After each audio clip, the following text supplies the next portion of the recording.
Material for the brain. Conversations for thinking bodies.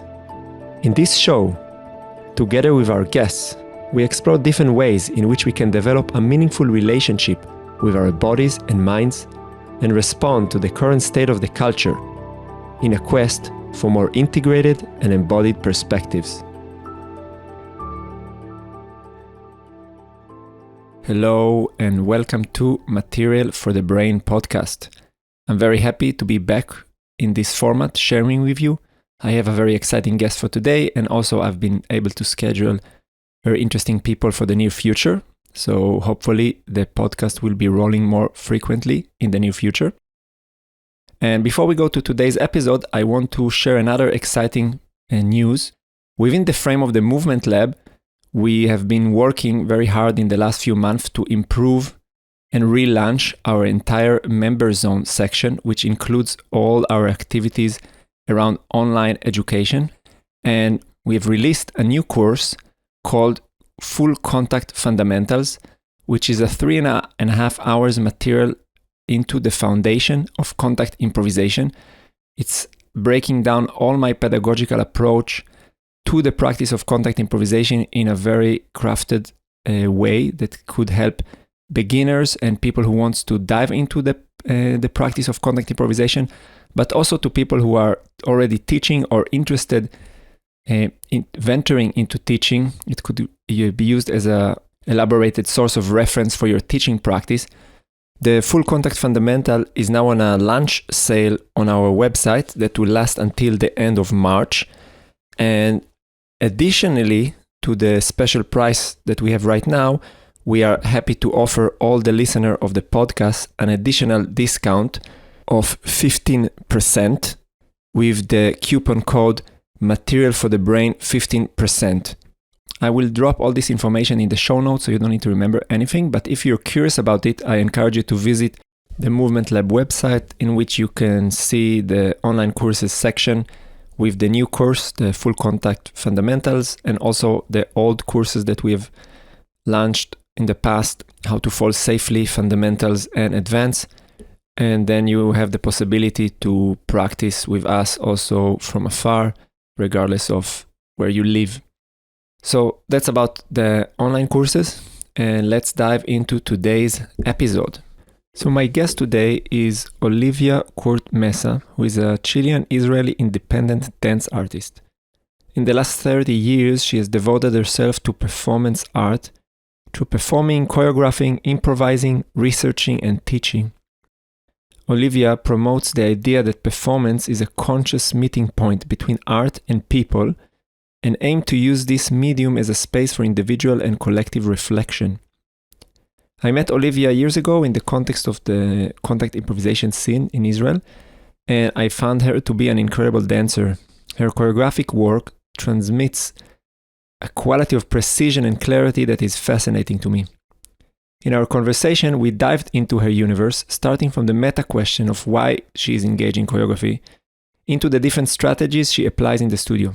We talked about her artistic search for universality and the limitation on this quest. We talked about different ways of relating emotionally to the body. We talked about the search for freedom within the confinements of the body. And we talked about the role of artists when confronting the catastrophe of existence. I hope you will enjoy the conversation, and as always, you're very invited to be part of it by commenting or directly contacting me. And now I bring you Olivia Court Mesa. Hello, Olivia. Welcome to Material for the Brain podcast. Really nice to see you. Yes, hello, Matan. Also really nice to see you after all our attempts to meet. Yeah, technology is taking the best of us, but we will make it. Olivia, where do I catch you? Where are you today? What is going on in your life right now? So right now I'm kind of after premiere. I had a premiere mid of February, and with few shows that follow that. And yes, usual premieres are very, very intense. So now it's a little bit of like a slowing down and reflecting on what it was. And of course, also at the same time, looking forward, seeing what comes next. At the same time, also I'm working with some students, like groups, programs, dance programs here in Israel, choreographing with 2 different groups, and the premiere of one of them is also next week, and it's very exciting because it's a very different format. First of all, to work with students, and also to grow, to choreograph for a bigger amount of people. So yeah, this is where I am at. I like the way to relax from a premiere is to do another premiere with students. No, actually, I was thinking that I really wish to myself to be in the studio every day creating, and in a way, be careful with what you wish, because this is what I got this year. And it's really like this. Like I have many creations this year, and it's interesting. It's interesting to understand like what is relevant for each creation and each group, and yeah, but it's really like this. Yeah, well, I will definitely want to expand a lot on that, because it's also somehow after many years in my life, I started to choreograph more often, like in my dance school for a big amount of people, and also in other dance schools. So it's definitely something I would like to expand. But before we go to that, I mean, I met you through the dance scene, through the contact scene, I think, many years ago. And you're also a partner of a good friend of mine, a dancer, Yochai, who was also here in the podcast. But to be honest, I've never kind of heard how you ended up where you are, and a bit like kind of your history. Where did you start dancing? How did you ended up living in Israel and being very integrated in this dance scene? And I'm curious if you can share a little bit and expand with the audience and kind of take us into your life story. Yeah, sure. I was born in Chile, and I started. Well, I grew up doing a lot of sports. I did gymnastics, handball, a lot of swimming. That's like my physical background came from sports. And when I was 14, I started to dance. Actually, they put me in ballet when I was like really, really young, like 4 or 5. And it was clearly not for me. I couldn't, I don't know, stand still and hold my body just in straight positions. So yeah, I felt very uncomfortable around this ideology. So I went into sports. That was more my field. And when I was 14, I discovered flamenco, actually. And I fell in love with the rhythmicality around it, and with the straightforwardness about it as well. Where, I don't know, it was fine to be passionate and to, do what you have to do with no doubt. And that was kind of the entrance for me into dance.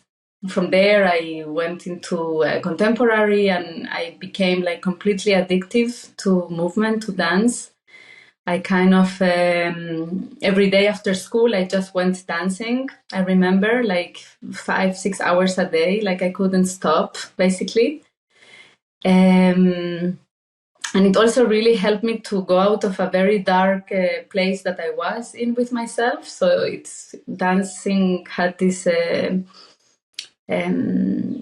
like healing aspect in a way. So it kind of fulfilled my physical need for movement, but also like my emotional and psychological need of connecting to my body, to others, and so on. So inside this, I just decided I want to take it forward. And no, actually, it's really funny in a way, because I had this conversation with a friend. We were talking like, and you, what are you going to study? Like these typical conversations when you're a teenager.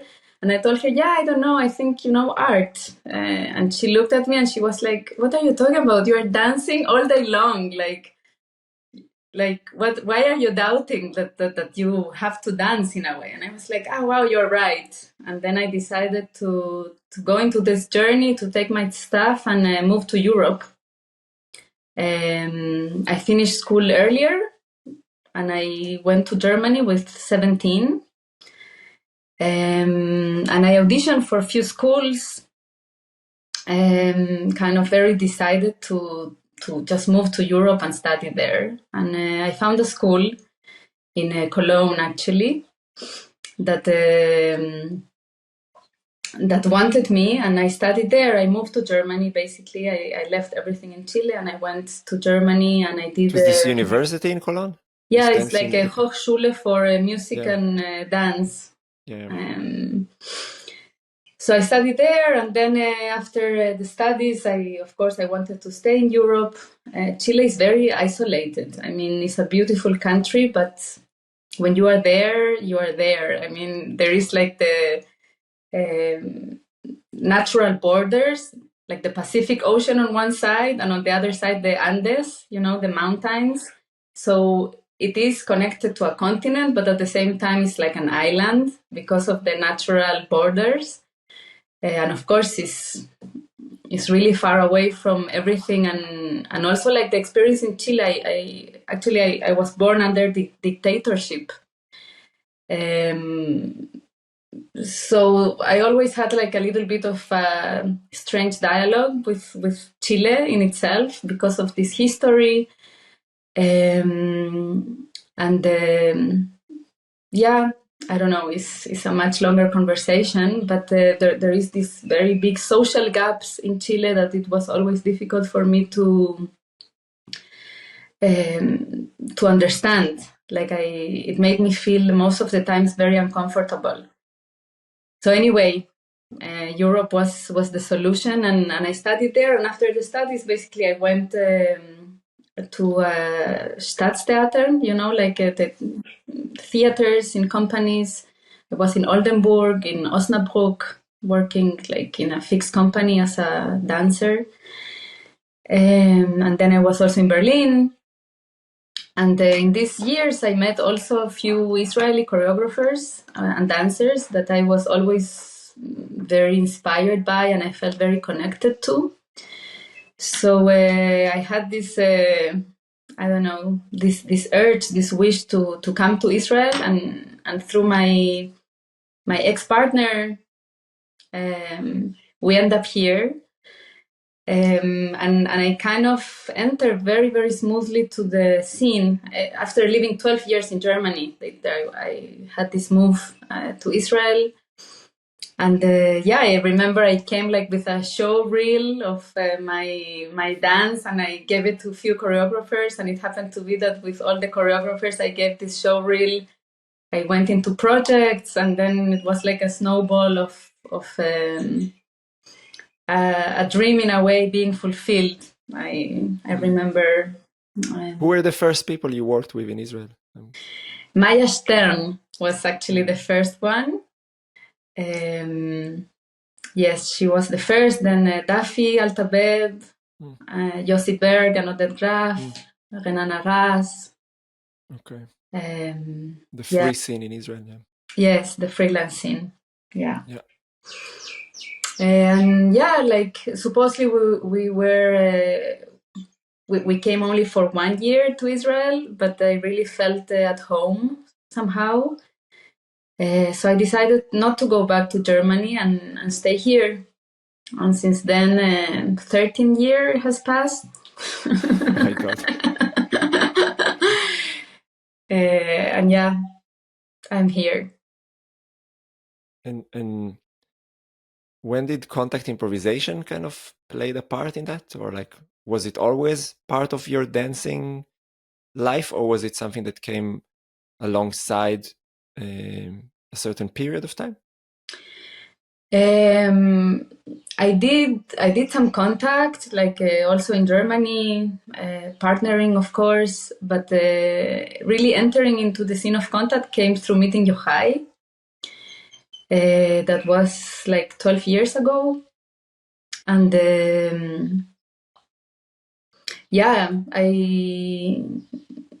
it felt home in many levels as well, because I think part of my work, also connected to floor work, to partnering, is to work with feedback. I love that. Like to have something very clear to act or react upon. So contact was kind of this very clear feedback to work with. So I completely dive into and I loved it mostly because of the physical aspect of it. Like there are, many aspects about contact improvisation, but I was, I don't know, very curious and passionate about the tools that the contact improvisation can give me. So, yeah. Yeah, I wonder if it has to do something with your background in sport, when you said like this feedback, that you like feedback, because I think like, I mean, I also come from sport background, and I think that for me at least, contact improvisation is exactly this in-between space between dance and physicality. I even heard people arguing that contact is not really a dance form, but more like a movement form. And I wonder like what, because something about this kind of functionality that is intertwined with expression, I think gives a lot of ease for people from, at least for me, from like coming from sport, it was a very easy entry into the dance. But I don't know if it also played a role in your case. But why don't we start expanding about your choreographic work, which is the main thing I wanted to discuss with you. So I will pose you the first question, which is a very wide, and let's take it from there. So what is your main interest as a choreographer? Why do you want to make dance in this world? Yeah. Well, I think the basic answer in a way is to use art to reflect on things that we experience, to reflect on or to give a different angle into something, and also to share like a different kind of space. I think this is becoming also more and more clear to me, because in a way this the basic motivation, like every time I start a process, is there. Like why to even make the effort again to dive into a creation process?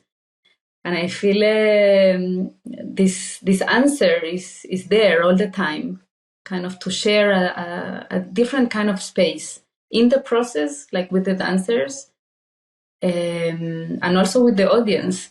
When the theater space, it has something for me sacred in a way. It's really offering this moment of no phones, no other thing than just to contemplate and to observe. And this relationship, between the audience and what is happening there on stage is so meaningful. Like to give full attention into something, for me as a choreographer and the audience watching something like this is is some kind of gift that is not so, that we don't have so much. I feel like in our busy lives, and I don't know, there is all the time so much information from all directions, and this ability just to be in one place. And then of course the question of like what kind of place is this, or what I'm offering to watch, I think is I like the challenge, let's say. And if you go from this kind of really wide perspective into kind of like different interests, could you share a little bit like what is the kind of what different themes are coming up in your choreographic work that you see like, oh wow, there is a certain thread of what pulls me back on the level of material, like what am I actually doing with the people? Yeah. Well, I think there are different angles, of course, around it. But I do feel that it became more clear lately that one thread that is always there inside my works from different perspectives is like this feeling of overcoming something. really like from different perspectives, but this journey of like starting in one point in a way and making a journey or like a passage to find yourself in a different one. This makes me very curious in a way, like what is the journey that is needed for that, or what are the steps, what is the physicality even around it. And what do you mean when you say like overcoming something? Is it like kind of a you're looking at it from a narrative perspective, or from like a certain or through a certain physical process that is happening to the bodies? Or could you expand a bit on that? Yeah, I think both. That's why I was saying that overcoming has like different angles. Of course, the narrative for me is totally related to the physicality. It's like inseparable. I cannot intend to work through dance with a certain narrative and not explore it physically. So overcoming has always this this parallel with the narrative. I don't know, for example, like talking about contact and the work that I do with Yochai, I created a duet called I Carry You Hold that we have been performing really a lot. And it was a very interesting process in a way, because we started going into the studio, like exploring physicality. And I'm a small person, and Yochai is a tall guy, like you. And in a way, I felt like I really want to research to completely change the roles. Even if it's contact improvisation, we do share roles, and we are intending all the time to really have no hierarchy. There is always this hierarchy. Always. Like me as a small person, I always find myself being lifted by the big men. And big men are never putting their weight into small bodies, because there is something to deal with, physics to deal with, to understand, to enter deeper. What does it mean, this mass in terms of gravity and space? And it's something complex that needs time to be explored. And the aspect of overcoming that limitation was there. For example, inside the very beginning of exploration of it. So I wanted to focus in really changing the roles and changing the perspective of what is obvious. And there was a lot of insisting around that until, the piece became this no hierarchy dance piece, where we are really sharing equally the physics of carrying and holding one another. And of course, because I'm much smaller and he's much taller, then the piece became very special in a way, because there is this overcoming aspect also as a woman, as a small woman in this world, in a way, like what is the role of that? And how are we sharing actually this responsibility together? And it's like breaking as well the idea of the woman that is this fragile thing, and that the man has to carry, that has nothing to do with real life. So this, for example, specifically speaking about this piece, it had this idea of overcoming. Another piece that I did, it comes to my mind now, a piece that I did with students. There was this motive of actually jumping, and we really stretched the idea of how much we can do that, or we can jump continuously.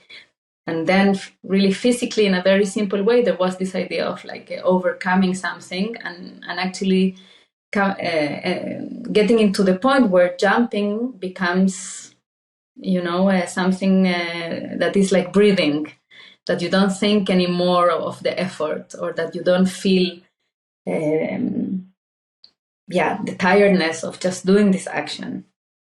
I don't know, another example. No, it's interesting, because I feel like that I wonder like, how, for me at least, it's hard to completely separate it, and maybe you can identify with it, like things that are going on personally in my life, where I live, what is the culture that surrounds me, and then what my interests are, what are the interests that are or that are brewed in that kind of mix, or what are the ideas that are coming.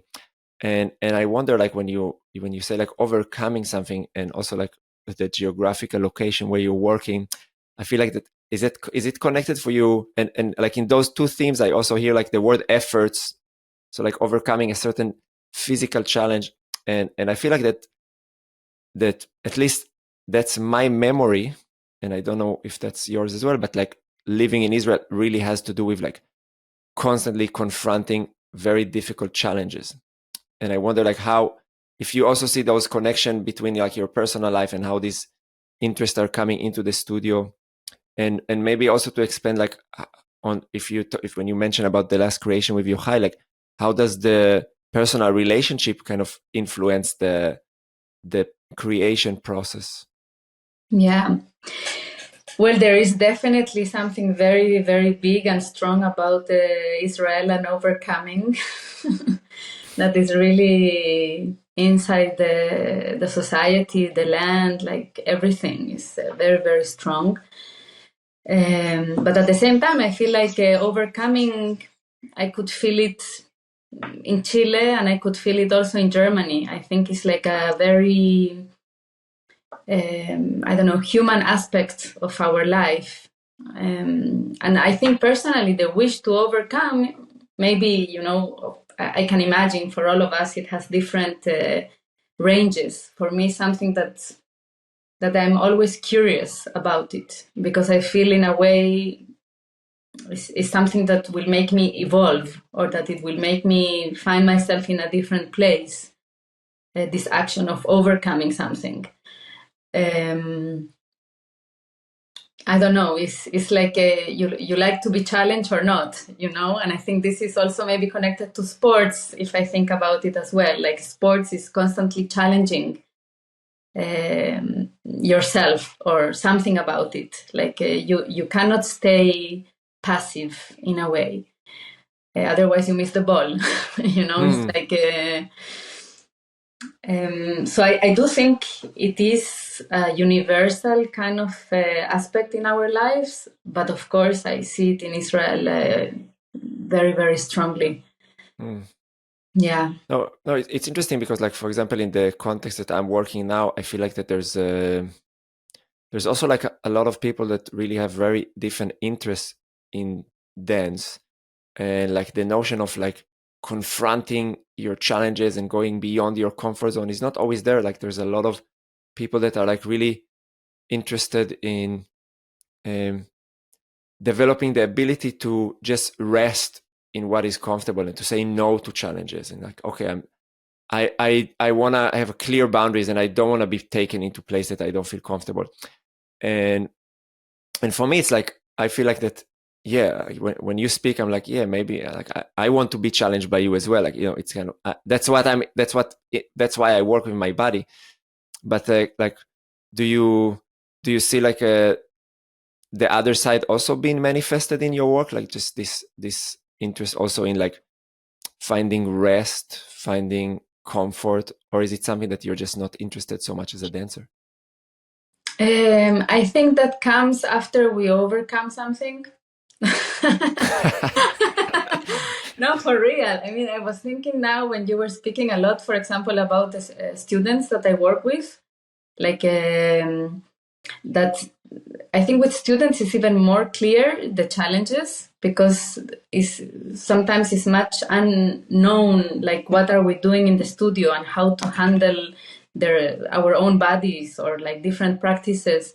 And I feel like when I do insist in like just go for it, or give yourself a chance to experience something else, then when there is this passing through the difficulty, the feeling about it is just, I think one of the best feelings we can have, of like that is not only connected to the effort, but it's like I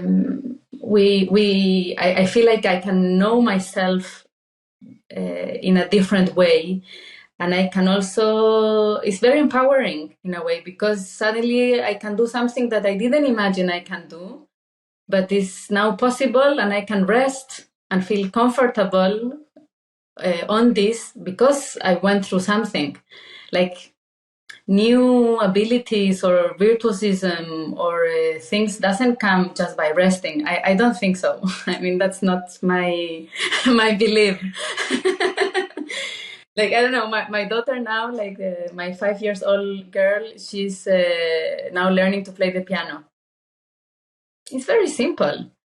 If she's practicing, constantly, and she's challenging her ability to understand what is this that she's being confronted with, or how she needs to move the fingers or coordinate things differently, like, I mean, she will advance, and she's advancing, and she's like, surprised by herself many times, like, mom, this is difficult. And I told her, and I'm telling her, just keep on practicing, just keep on doing. And suddenly she can do things she didn't think she could do them 1 week before.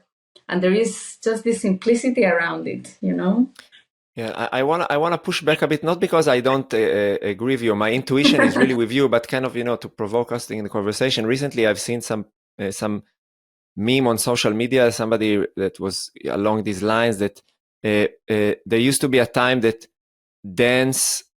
like dancing and playing music were just human behaviors, but now they are under the category of skills. So we feel like we need to train and to get better, but it just used to be something just natural. And I think like that's, and there is a side of me that also thinks about like, if that in this notion of dance as a practice that is very sophisticated and that requires time and evolution, and as you said, like confronting challenges, it can miss this kind of very simple human expression that sometimes now I work a lot with people who are not professional, and also the people who studied in my school. Most of them, they are not interested in becoming dancers. They want to experience dance in a more intensive way. And sometimes I can see, someone who is just like having this intuitive relation to the notion of dancing that is not yet crafted through these professional filters, and there is something very beautiful about it. And for me, the question is like, what are we losing when we kind of go into that path, and what are we preserving, and like what is the tension there? And I don't know. I mean, you're also working with mixed groups and different abilities, so I'm wondering, what do you think about that? Yeah, I mean, of course, the level of the challenge needs to have a relation to where the person is. If I'm working on a professional level, how much I can challenge in a dancey way the people is much higher than, with people with less experience. But I do think that it's important to at least to try something that they didn't try before. And this is already by itself like a challenge in a way. It's like, I don't know, traveling to another country and you don't understand the language, and then you have to react through the environment to see how do you manage. And at the same time, you are learning something about yourself because you need to adapt. And at the same time, you are learning something about a new material that comes through this, being in another surrounding. And like, to say I don't want to travel because I don't want to find myself in that position would be a shame. You know what I mean? I mean, on one hand, like I fully agree. I'm just thinking like that sometimes there is and maybe it kind of pulls me to a different like meta perspective of how disembodied the like modern industrial societies are, so that the whole idea of dancing is something that like people, there's many people who would say, I don't know how to dance, even though for me, like if I play music, you don't like it, you don't need to know how to dance. It's just natural. Just listen, feel it in your body, and let the body move. That's dancing, no, in the most fundamental way. And how this notion of like that we have skills, we have levels, we have we have professional dancers, like all this kind of structure that we've built. Sometimes they can also inhibit people from actually just going to the first initial experience of to have this perspective that blocks them from even entering the realm of dance, which is not limited to what we do professionally. I think it's way bigger than that, and that's a certain spirit that I'm curious about, like how to make people feel comfortable dancing. and then there's this tension, because one way I agree with you, like in order to feel comfortable, you need to confront what is not comfortable. But on the other hand, it's also like it's like walking. It's like why should you say that you don't know how to dance? It's just like it's the most natural thing to do to dance. So like there is a certain tension, and maybe I'm exposed to that more nowadays because of the type of crowd that I'm working with, and I think that there is something that. I also met it a lot in the contact scene, like these kind of people who are just coming out of curiosity, and that's also how I started dancing, if I'm being honest. But I understand fully your perspective, because it's also what interests me. But could you maybe take me a little bit through like how do you actually bring that perspective on a practical level when you work with people? Like how do you encourage people to face their challenges? Because in that regard, I feel like that sometimes we are playing as choreographers like many roles, and some of these roles are like hyper psychological in how we support people. So how do you see that role? To which extent do you cross the line from now you work for me and I want you to do things to I'm here to help you? Like how do you shift these perspectives in your work? I just wanted to mention something about what you were saying before. Yeah, of course.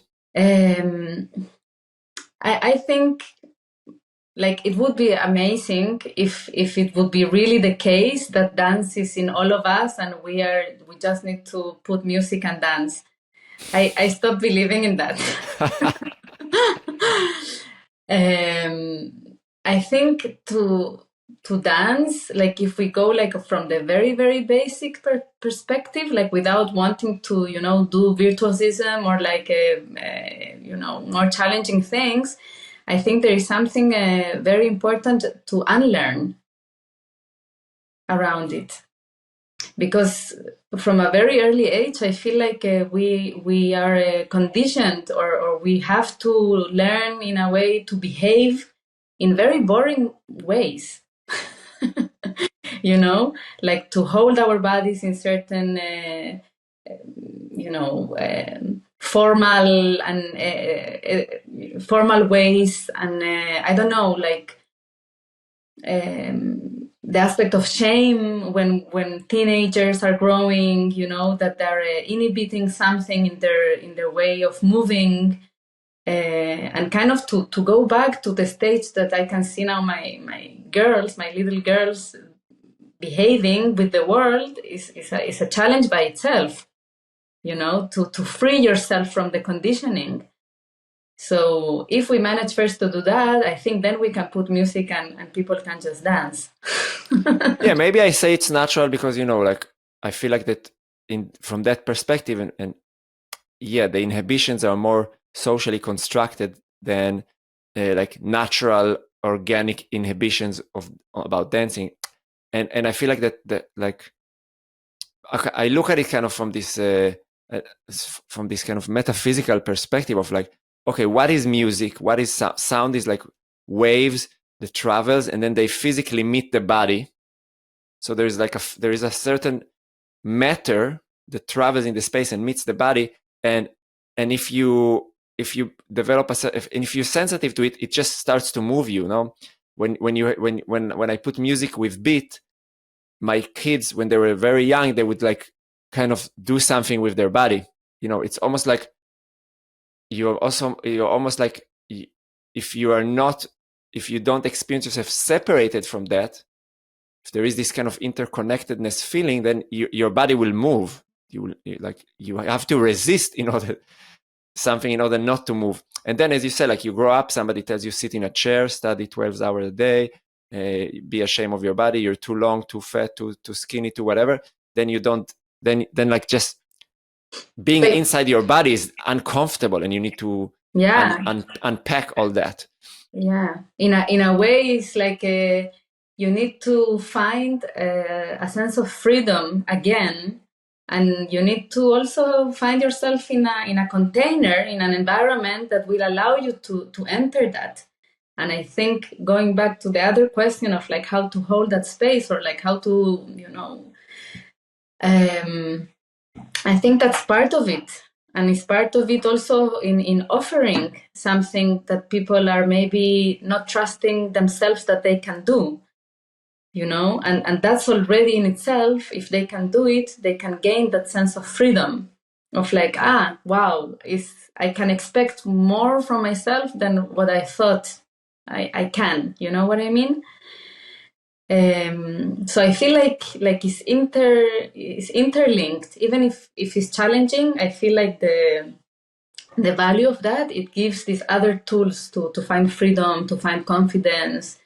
That's why I was saying it's very empowering actually to be able to do it. So it's not like on a very restrictive and hard way, to face the challenge. Is to go through it with, first of all, curiosity as like the very basic factor, and to find yourself in places that actually we could say is like going back to when you were a child, that you felt that freedom of like upside down, and you felt that freedom of like going on top of something without thinking so much. You know what I mean? So I feel like the challenge in a way is feeding that place that we actually want to be in. And the process I see with the students is always so touching and so beautiful, especially, when they're, I don't know, you called it like mixed groups or like not so experienced. And then, you have few meetings and you insist on something, and then suddenly it's like, wow, they're like glowing, from happiness, because they are more free. I think movement brings freedom.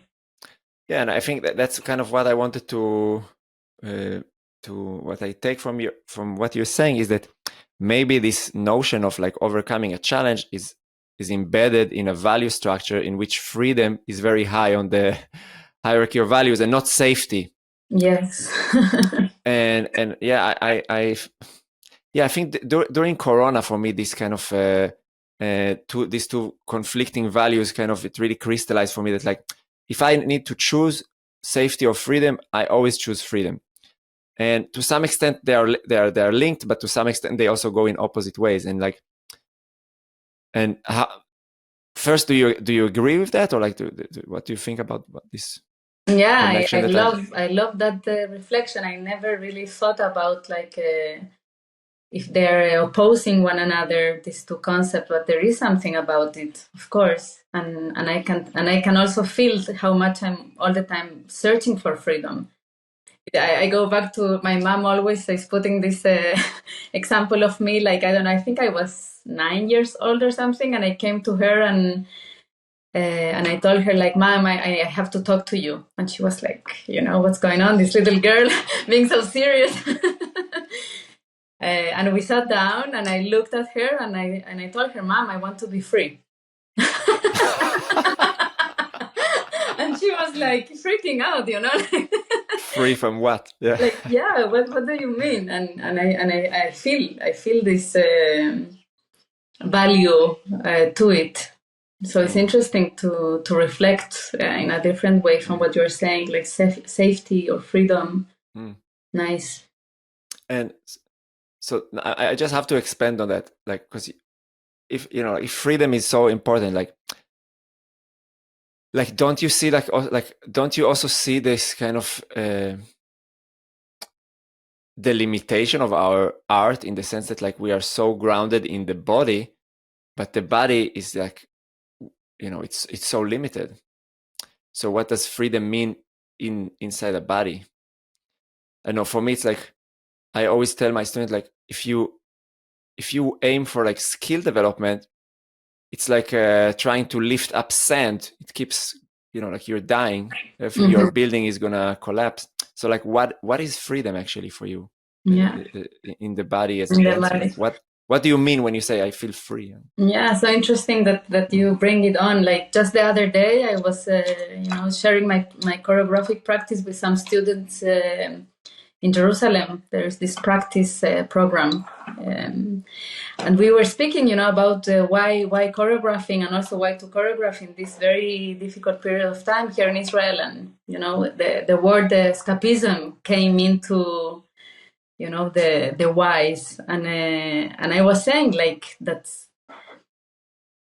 Anyway, I was reflecting on this idea that the body is material, and that we cannot escape from it. Even if we want to, escape somewhere else and invent some kind of idea, our body is always there, as long as we live, and it's very clear material that we have to, deal with. And in that sense, it's also like limited in the way we can experience it. On the other hand, I feel like there is so many variations that are possible to do with our bodies. And I go back in that sense to this idea of feedback.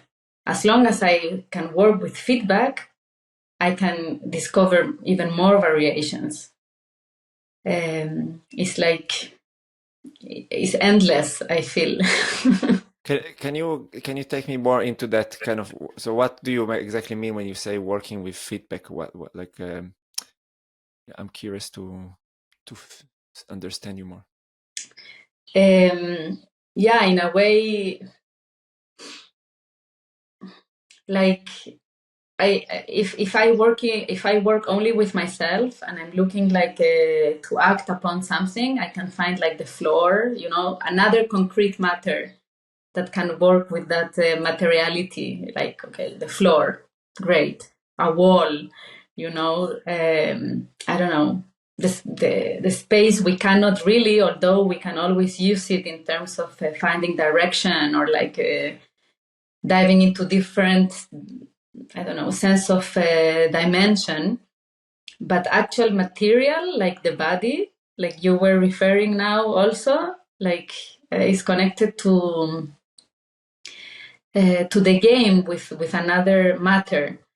So when we work, for example, with a partner, we can find that friction in a way of like two matters interacting with one another. And then, if I have the possibilities I can find with myself, if I add another body into it, the possibilities like multiply. And the feedback is always through like a very clear physical action, like, pushing, pulling. Okay. No, I get a bit of a better sense of what you mean with that word. Yeah, it's yeah, I understand what you say about the commonality between a physical body of a partner and the floor. I think what is also interesting, and I don't know to which extent that's I mean, I'm sure it plays a significant role, but it's also like you interact with another consciousness. It's not like, it's like, if I'm taking, I don't know, like a big Pilates ball and I start moving with it, it's also material, but it doesn't react. It's just it doesn't respond. It just reacts to what I do. I do something, and then the reaction is obvious. And when I move with a partner, I also feel like, yeah, like suddenly it becomes so more complex because of the notion that you are independent than me in the way you make choices, and that becomes in and of itself a whole material for exploration. No. Could you take me, because I've seen the latest creation that you did, Naked Men, no, that's the name of the piece, and I've seen some snippets of the material, which was very amazing to watch, and with these two amazing dancers, Yochai, and what is the name of the other dance? Noam, yes. yeah, I've met this Noam in Israel. He's such an amazing dancer. We had like such an amazing interaction in a jam that I told him, hey, if you ever come to Europe, come. Like, I want to continue dancing with you. But like, I'm always like spreading so much wishes to meet with people, but it's hard to materialize all these wishes. But anyhow, I've seen the material, and there was I've seen a snippet of how they play with using touch to move together really as one body, which in some ways has some resemblance to principles of contact improvisation, but the aesthetic is very different. And I was wondering, like, if you can take me a little bit to how do you generate physical material in the studio? Because me, for example, I know, like, skill-wise, I could do these moves that I've seen the guys dancing, but it's very difficult for me to extract from improvisation physical material. Like, I'm really stuck in that. I don't know how to generate material. And I'm curious, like, how do you actually, what's your process in the studio with the guys when you choreograph? Like, are you using your own body? Are you giving them tasks? Like, could you share a bit your like your tools? Like, how do you actually do your work? Yes. I think like the main thing that I deal with is to deal with physical actions, and to get stuck with some physical action is really interesting for me. I say stuck, and at the same time, it's like finding millions of variations of like one specific physical action. So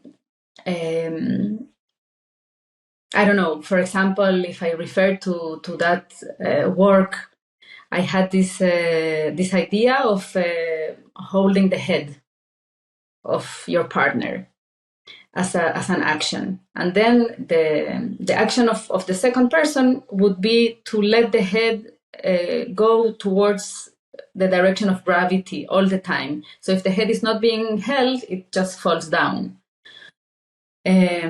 So that was like a general task that we were exploring. Of course, the head then can travel through all the body, so not holding only with the hands, but with the elbow, with the shoulder, with the back, with the knee, with the leg, like with the hips.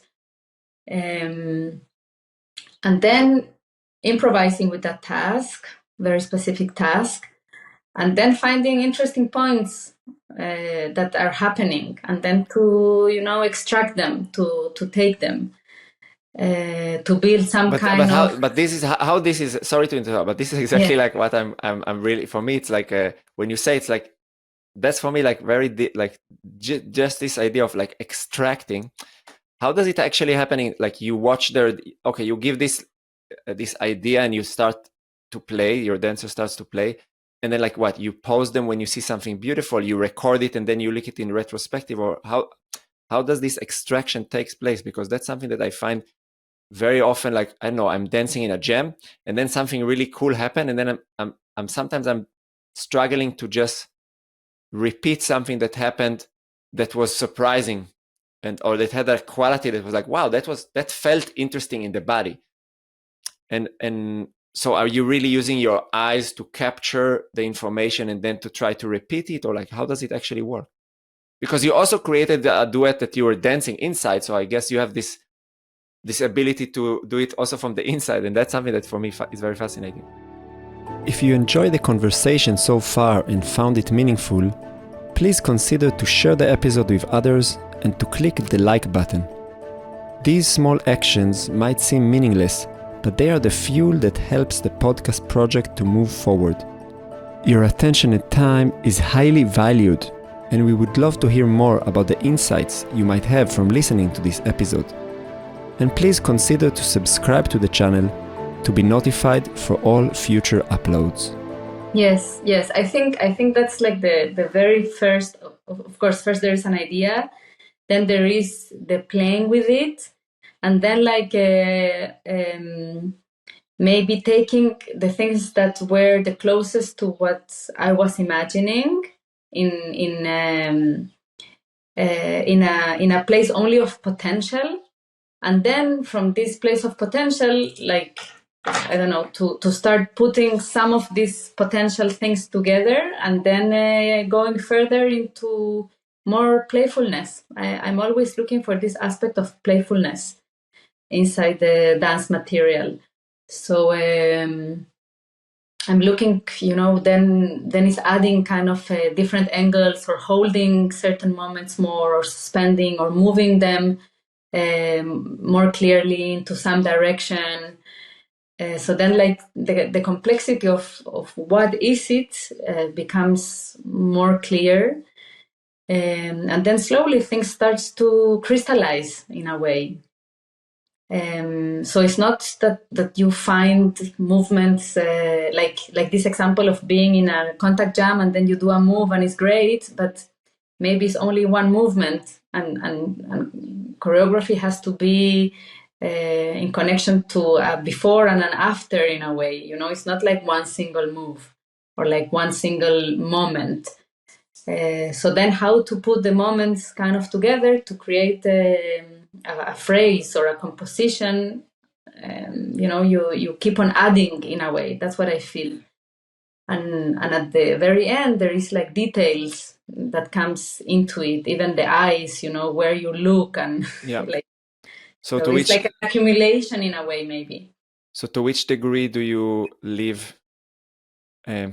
What is the degree of freedom that you have for your dancer while they're performing? Are you interested in like really creating like a fixed form that inside of it we find our freedom of how we express it? Or are you also working with improvisation as a tool, like working with scores and stuff like this in the creation process?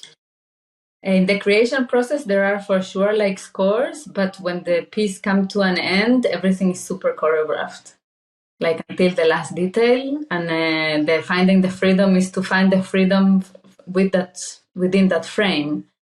What me as a performer also like is the most interesting, because actually there is so much freedom in like a small choice making, like constantly.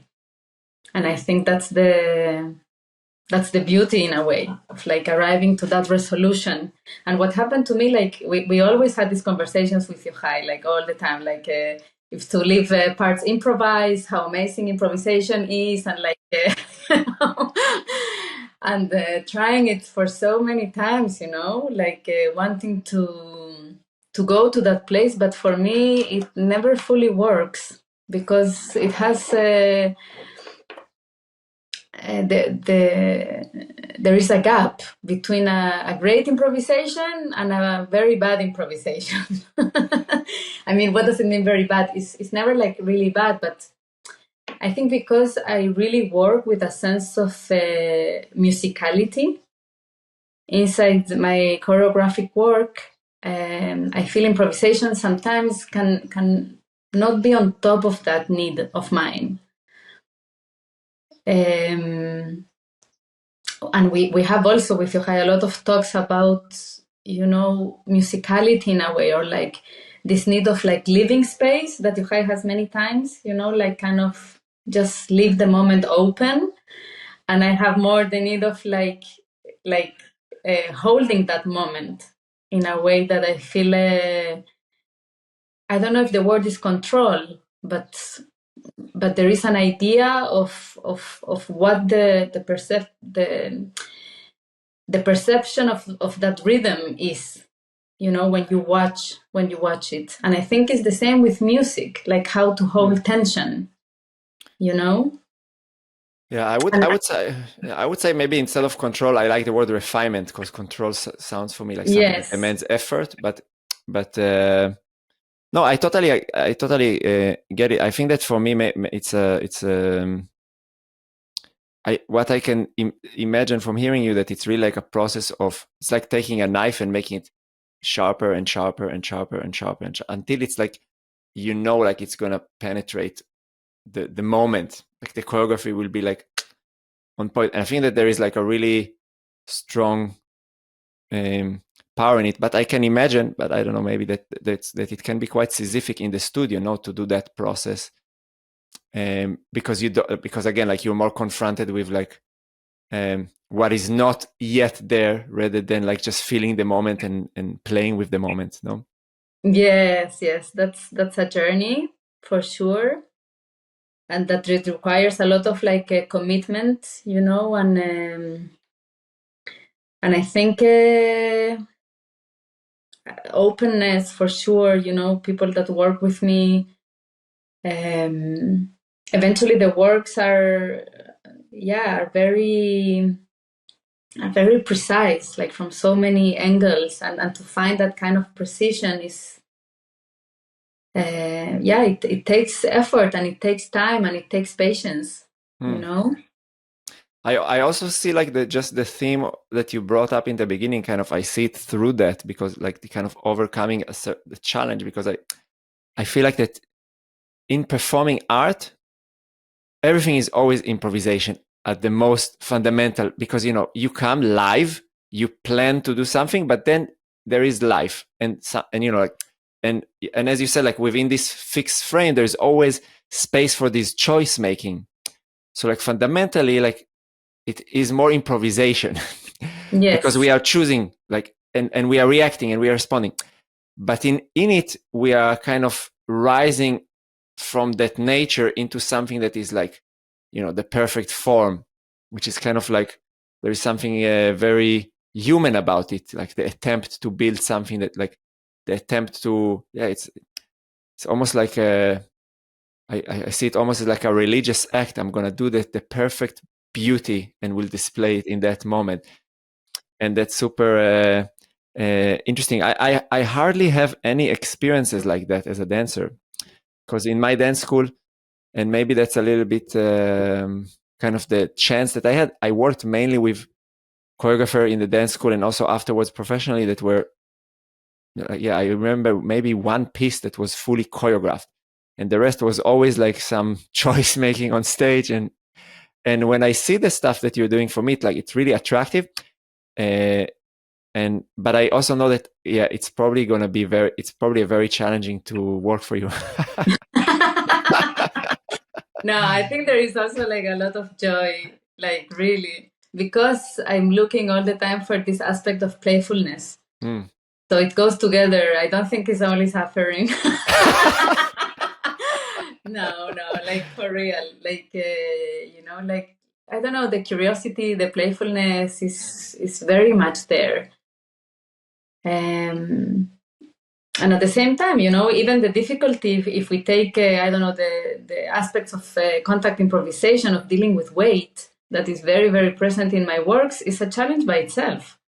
I mean, we also now in the process with Noam and Yochai, even if they're like incredible contact dancers, like we were practicing things that weren't obvious for them to practice over and over again. From a technical point of view, you mean? Yes, because in contact improvisation, if it's too heavy, you can always release the weight. But if you're working in a set choreograph material, then this holding of the weight has to be very precise and accurate in a way that you can hold it for a few seconds. And then you can understand how long is this moment until you release that weight. So also, like from a technical aspect, when we are dealing with weight and with this kind of mass, it's a challenge. But once also that you understand it, technically, what does it mean is a place of freedom, because you can just be there and feel comfortable with something that it was challenging. So, yeah, it's like going in these two directions in a way. And I'm curious to how does it expand when you work with groups? Because I guess that like that type, like, first of all, this is like something you need to be very skillful to kind of execute this type of virtuosic partner work that is it's like the level of craft is very high. So how do you translate it into working with groups? I guess first, because it's quite difficult to find so many people who are that skillful in that way. But also, like, is it also something that you're interested in to expand from these two bodies into like a group body? Yes, for sure. I love it, actually. If we talk about variations, when the more people you have, the more variations you can get to. So it multiplies like the curiosity and the possibilities in ways that I feel I'm not even touching like the 1% of everything what I can explore, you know? Yeah, like if he's working, with students, the way into like reaching this kind of physicalities is there in the process because it contains also a lot of teaching, of course. So it's a dialogue, between learning and the results, what becomes very exciting as well. As a result, not only of the choreography, but also of the process itself. So there is like in a way that the learning process goes through exploring material, exploring physical actions, exploring dealing with the weight into some kind of result that they can go back to. So it's very satisfying, because if they're improvising, maybe the feeling of going back to a great moment, like you were describing, it can be something unique that happened maybe twice. But if you can go back to it and repeat it and actually enjoy it, it's like a gift. So one thing that I'm kind of hearing a lot, and I'm curious, like, how does it sit within the kind of the greater context of art making? It sounds for me like that there is certain processes that are like kind of coming top down with like, okay, I'm deciding a certain physical action and then let's see what happens. But what I'm curious is like, when it comes to realizing what you're working on a greater level, is it something that you allow it to kind of emerge bottom up from the process, or you do have a starting point that you say, look, I want to deal with this topic, and then let's find strategies how to work on that concept and materialize it? Or is it different from each creation?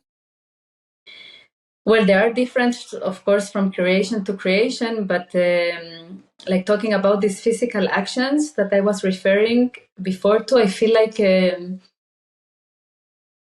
there is something around physical actions that they already contain meaning by themselves. If we speak about pushing, like the things that I think everyone in this world can understand from pushing are quite similar, in the in the meaning of it. So it's very interesting for me to take like a physical action and to. Why do you think that? Sorry. No, I'm asking because I think, like nowadays to come and claim with some kind of a universal quality, like in our postmodern world, it's a very tricky thing to say, even though I can see some, like I could agree on certain things. I'm just curious, like why do we have that perception that like that physicality is necessarily embedding a certain meaning that would be universal? Yeah. I don't know. What makes you think like that? Yeah, of course, it's not only one thing, but I think if I really go back to all of these ideas, I think the fact that I have been living as a foreigner most of my life, it gave me this perspective. And actually being a foreigner is a very big part of my choreographic work, because I feel like there is always certain distance about being a foreigner, that you want to look at things with certain perspective. And I think this really enters my artistic practice. And I think like, even if, of course, from culture to culture, the way we interact with others and with the world, like in terms of behavior, can be different with one another, the way we understand things from those behaviors are quite similar. Like, for example, distance, physical distance between two people. Like if you have someone that is really close to your face, or if you have someone that is standing 2 meters away, it already gives you certain sensation of like, what does it mean? This person is far away from me or is close to me? And I think this is something that every person can relate to. I can push back a little bit. Yes, please. Like on one hand, feedback. Yeah, exactly. on one hand, I think that like the universal aspect of distance maybe would be something that relates to physical safety. So like, if you're close to me, potentially I can be in danger. So then there is a certain universal biological thing that I think kind of that we can sense about what feels okay. But at the same time, I think the distance is also, like most things, also has like a lot of like cultural norms. And I don't know, I really remember like traveling in India. I traveled solo for a while, and then I would sit in a train station. Like I would come to a train station, and I don't know, I remember one situation I came and there was not so many people on the platform. And then I was looking left, right. I saw like, okay, I'm going to place my stuff there. And then after, I don't know, 10, 15 minutes, a group of like 5 guys, Indian guys came in, and they kind of did the same thing, looking left, right. Where should we place ourselves? And they came and sat like 10 centimeters next to me. And I was like, what the hell is wrong with them? Like, I'm trying to have my privacy. And, you know, it took me a long time to understand it. Like, and I don't remember if I talked to them directly or how did I understand it. But for them, it seems like the rude thing will be to sit away and to exclude you. And like, we want to sit close to you that you feel like, hey, you're not alone here. Like you're part of something, which is already like a huge difference between like, let's say kind of Western industrial societies that has this notion of individuality versus like countries like, especially I think in Asian countries, it's very common that you see yourself first through the prism of to which structure you belong. So the notion of belonging is paramount. So then like suddenly like being close just means like being friendly, and you know, it's just like one perspective that I think it's and I think that's what is super interesting about choreography and the body, like to decipher like what is the cultural things that are actually playing a role, and what are these things that are beyond what we construct humans. I don't know, it's just a thought. Yeah, no, it's of course an amazing thought, and I'm dealing with these thoughts a lot.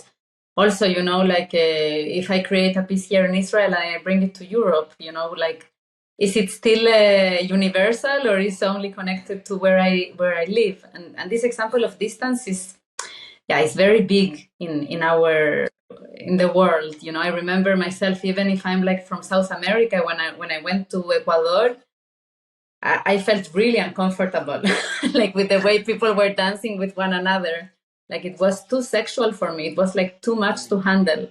Like all of this, you know, giving for granted the sexual closeness, not even like distance.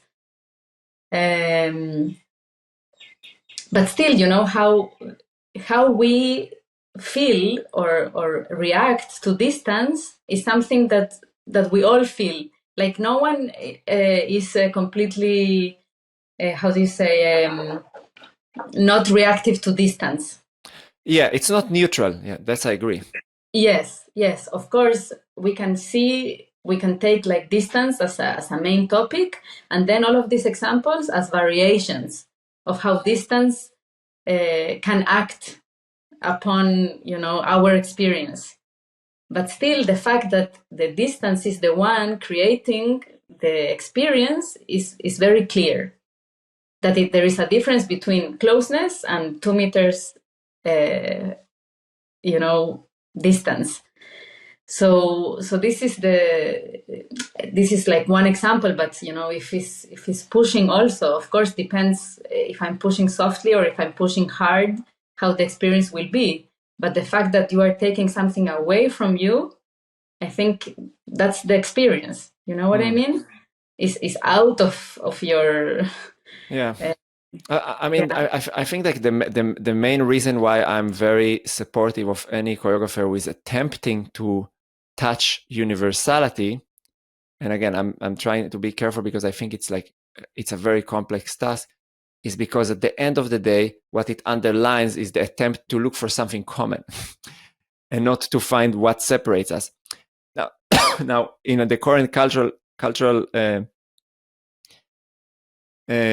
turbulence, I think like that, at least in Vienna, you know, that's hardly acceptable, or like people are constantly working through the prism of identity and why am I different than you, and why you cannot understand, and what are the gaps, and you know, this kind of political correctness is very much embedded into the way of making art. And my attempt here is not to say, hey, we should just ignore all the cultural differences.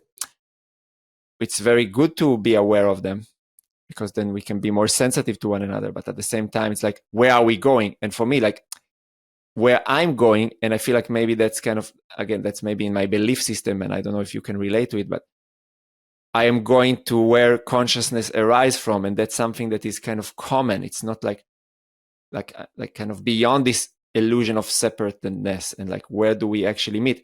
And I feel that for me, dance is there.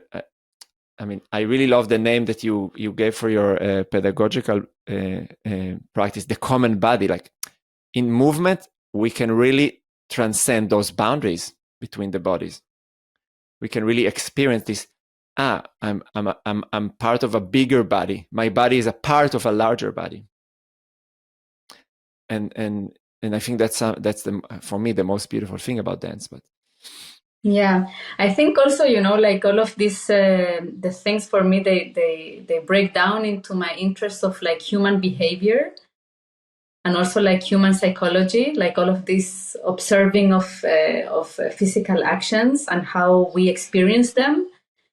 And I think I'm interested in reflect upon that, and to make my choreographic works go into that direction of like also self-reflection. How do we act and interact with others, and with the behavior around it.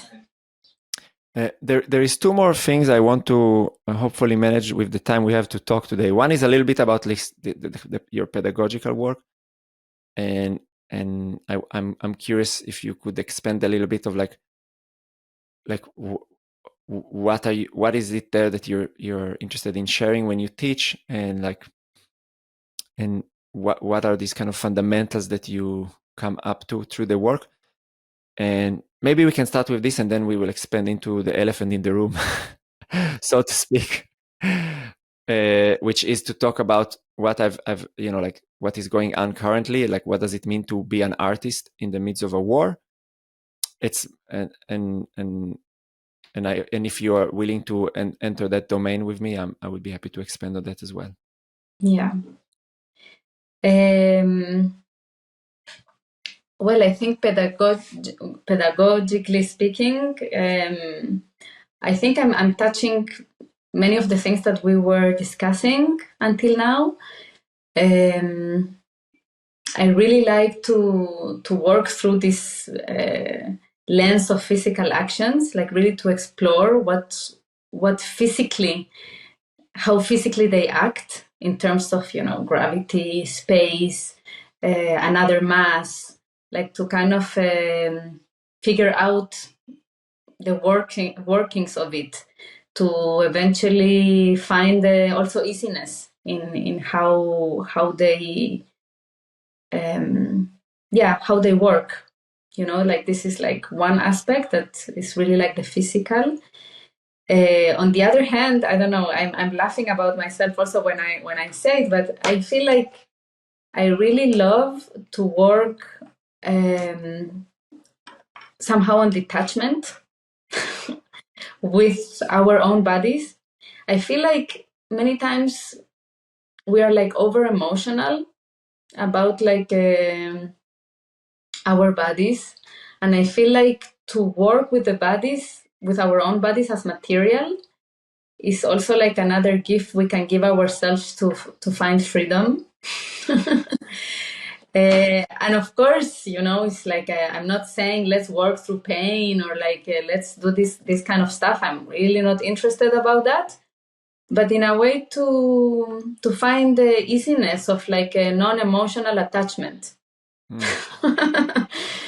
Can you explain? So what do you mean when you say that we are too emotional? Like what in which way do you perceive it, or like that too attached to how we feel in the body, or like what? Yes, I think, for example, what we were speaking before about like this idea of like I want to stay in my comfort zone because I cannot do this other thing.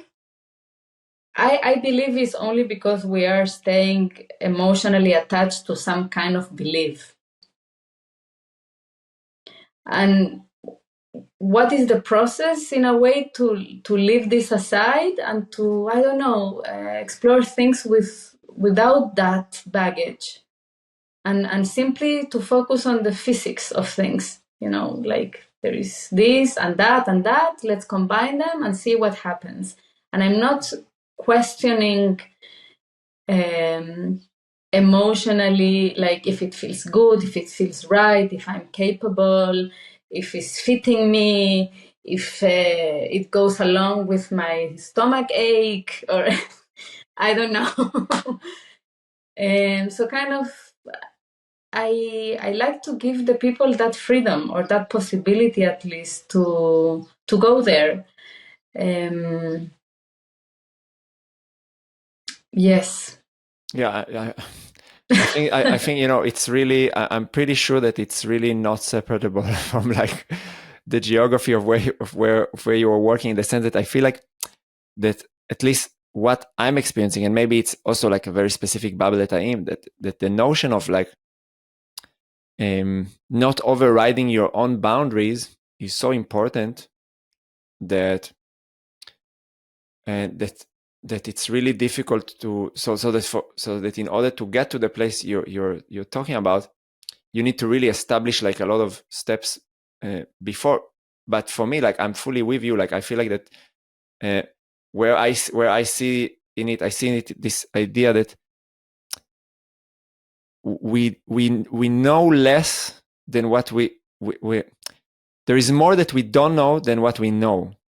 So the notion of I know what is good for me, or like I trust my feeling, is like, it's almost like 1% of the puzzle, and through this 1% you think that you know, but actually there's so much you don't know. So why do you even trust your opinions about yourself? Yes. But this could also become like very like, that could also instill a lot of self-doubt and lack of self-trust. Like, okay, what do I know? I should always look for somebody to tell me where to go next. And that's kind of that's something that needs to be balanced.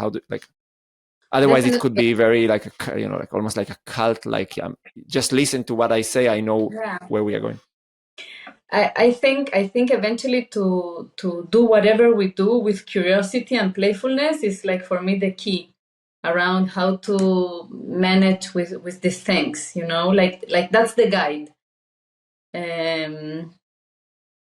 That's definitely like how to approach things. And I don't know, I also think these things that I'm practicing, or I'm trying to bring, to the people I'm working with, are very connected to the practice of meditation that I'm doing, and that I went through. And I remember, one of my teachers, like a monk, I was like coming once after like a session of meditation, telling him like, my knees are hurting, I'm a dancer, like what I'm going to do, I cannot sit to meditate anymore, like my whole career, my life, like my knees, like and he looked at me and he said like, but wait, after you meditate, can you stand and walk? And I told him like, yes. And he said, it's okay, so you're fine.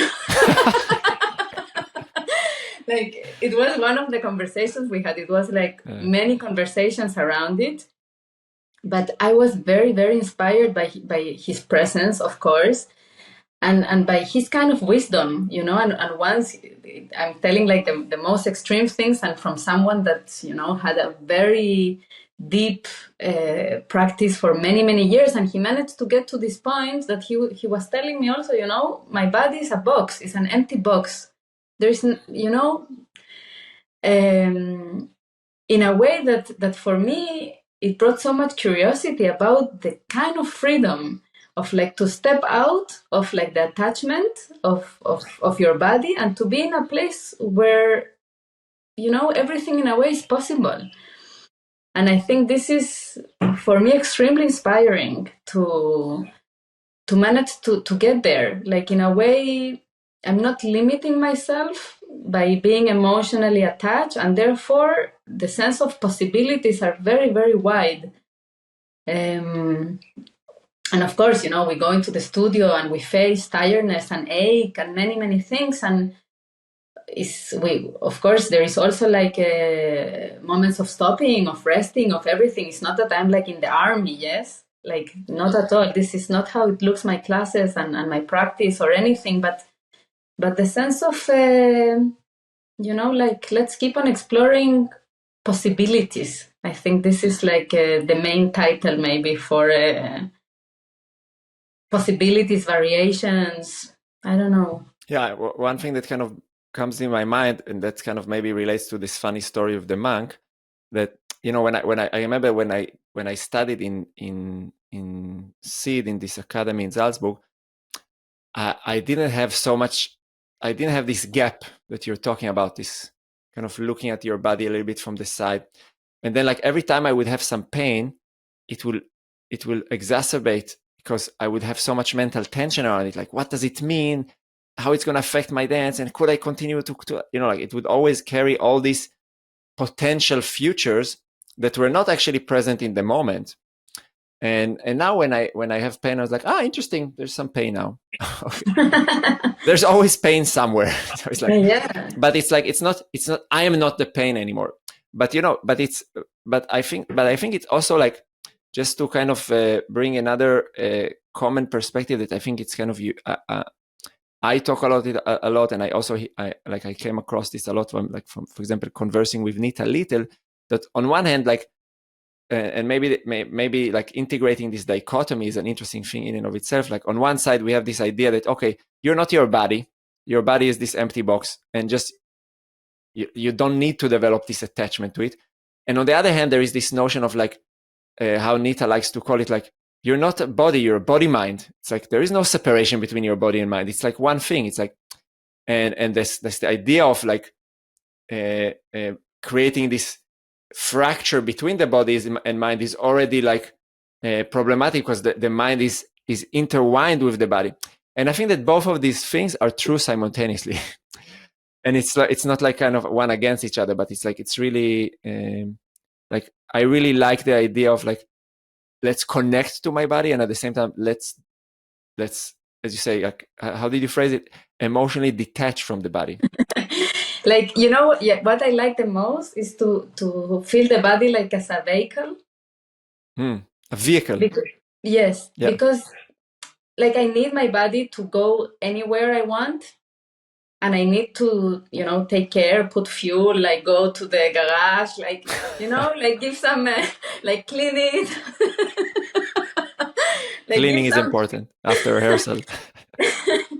Like I need my body to go to anywhere I want.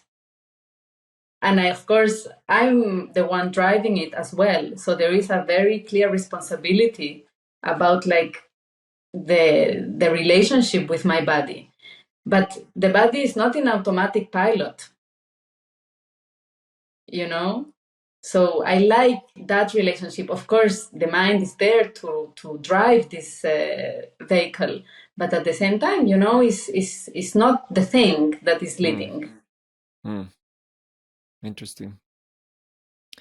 Olivia, I do want to open up take a bit of time to open up the last chapter, which is the current situation, and how, like, I've been following you posting on social media and addressing the reality that you're working in as an artist. And I'm curious, not so much to talk about the politics and the rights and wrongs, but like I've seen one post that you made, that you wrote, I think that you quoted the Pina Bausch with like, dance, dance, or we are lost. So in the midst of this kind of catastrophic reality that is unfolding, why do you think that we should keep dancing?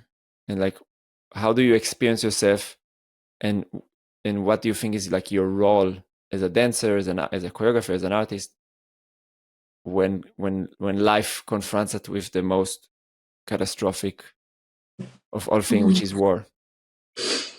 Wow, it has been extremely challenging, all of this period. And when on the 7th of October, I was about to premiere 2 different works. One that is the one that I just premiered now, and another one from Or Marine that I'm just a performer in that work.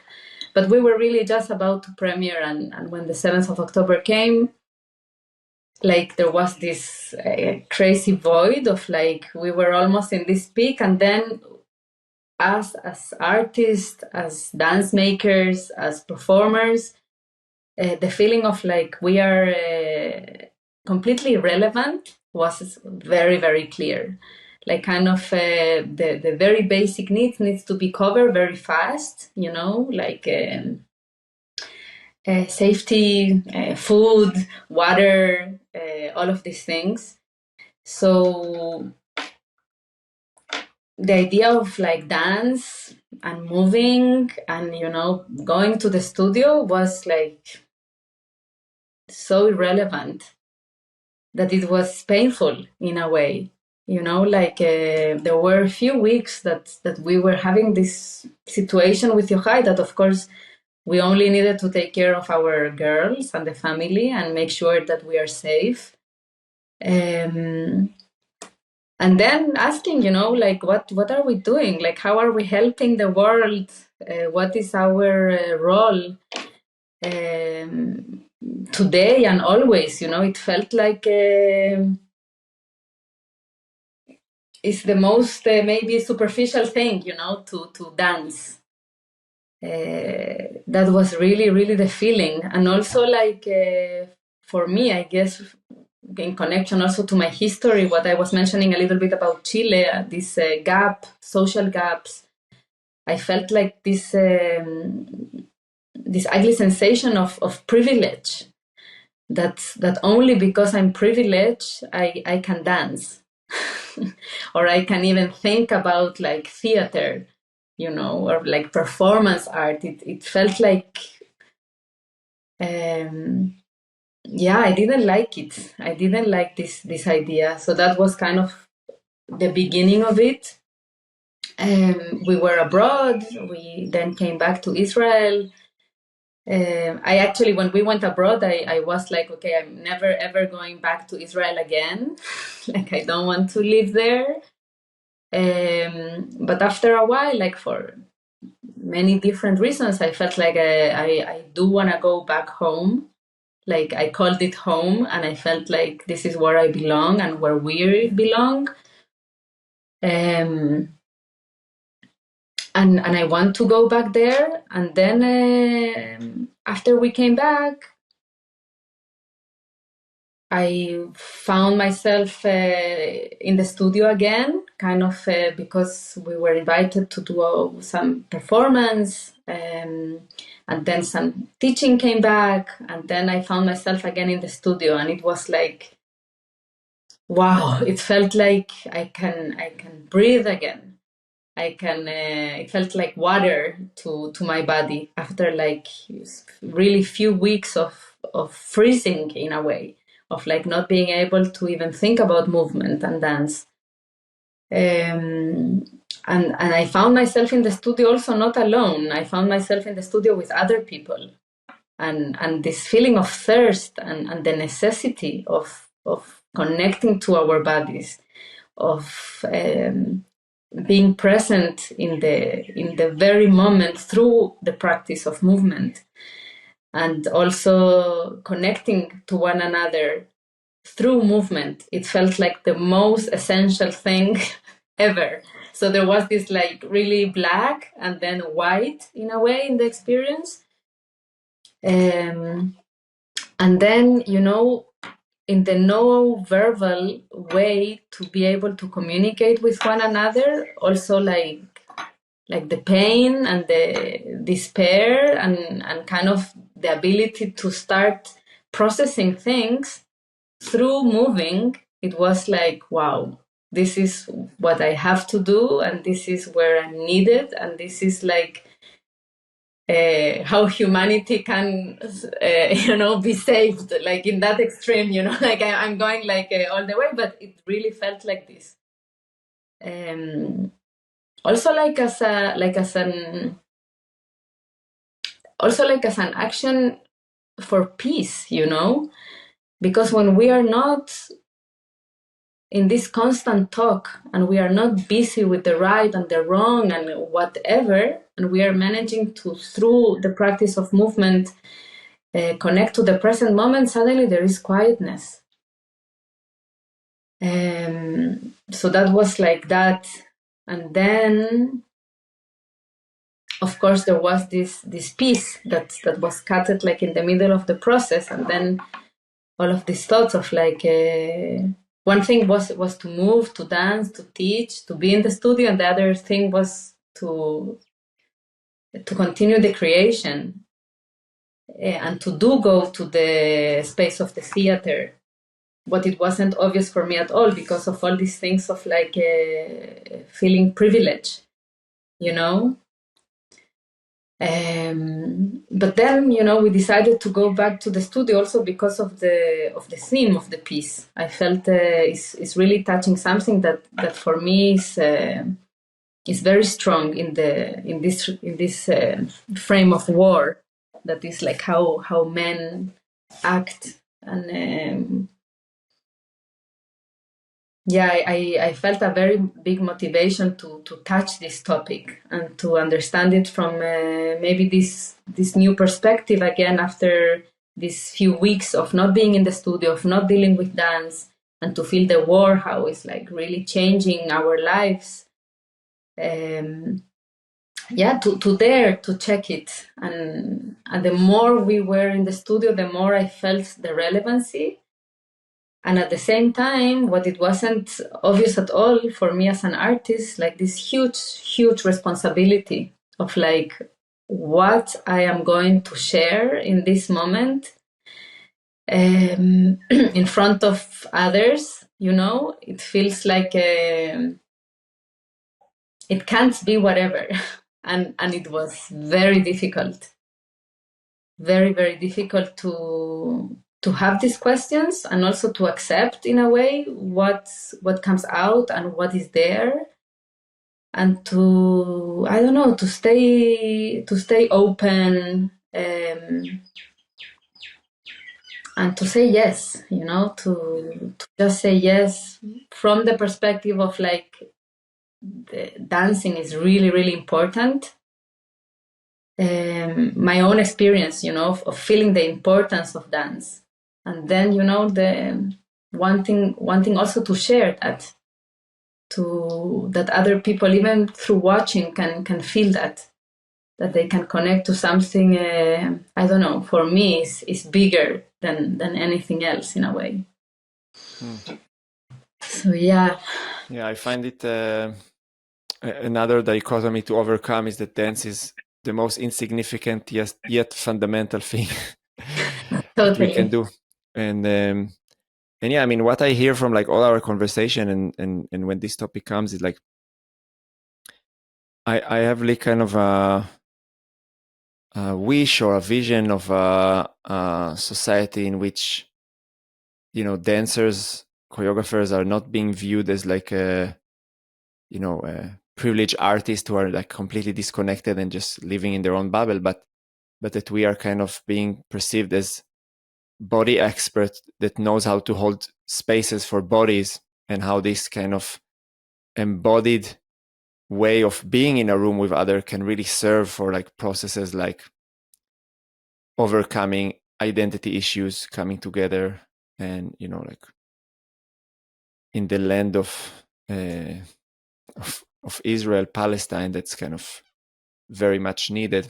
And I know that we are so far away from it at the moment, like, you know, the war is still going on, so like to speak about this is really like kind of to be to some extent disconnected from reality. But that's something that I feel like for me I have to hold somewhere inside of me to have as an anchor point of like, what is it all about? But no, I can you know, I cannot really imagine the experience because of where I live, of course. Olivia, I want to thank you for sharing and expanding so much from your work and your personal life and your perspectives. It's been a real pleasure to talk to you.